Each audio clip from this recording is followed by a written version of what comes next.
Magkausap sina Atori at Asoto habang naglalaro ng chess. Panalo na naman si Asoto.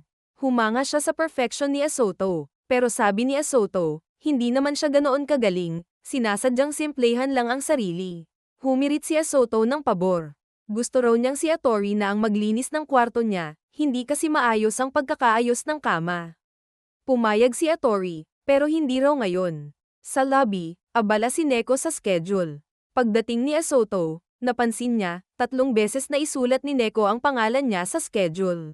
Inamin ni Neko, hindi siya marunong magplano. Si Asoto na lang ang nagboluntaryong ayusin ang schedule nila. Sa bar, nagkausap ulit sina Neko at Asoto. Nagpasalamat si Neko sa tulong, pero halatang awkward siyang magpasalamat. Napag-usapan nila, paano kung makabalik sila sa totoong mundo, dala ang alaala ng hotel. Baka maging magkaibigan sila. Pero sabi ni Asoto, baka mag-away pa rin sila. Nagkakasundo lang daw sila dahil nasa hotel sila ngayon. Pag-alis ni Asoto, nadikit ang kamay niya kay Neko. Napansin ito ni Kiriko, biglang nag-flashback kay Neko, naalala niya ang insidente.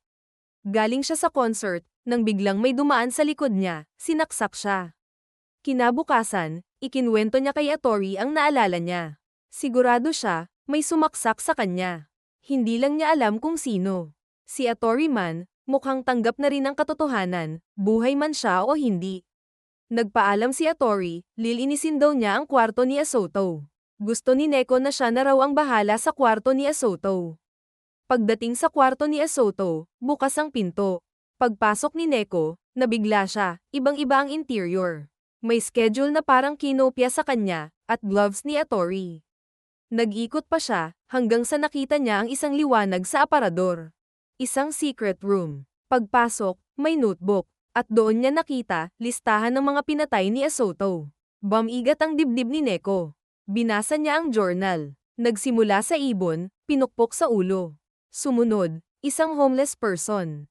Wala raw naramdaman. Hanggang umabot sa director ng isang kumpanya, doon niya raw unang naramdaman ang power. Sunod na entry, isang batang babae, sinundan niya galing sa train station at sinaksak niya sa isang kalye na walang tao. Naramdaman ni Neko na siya iyon. Nanlamig siya, pero pilit niyang kinalma ang sarili. Ramdam niya ang sakit ng saksak sa tiyan, pero napagtanto niya ang ilusyon.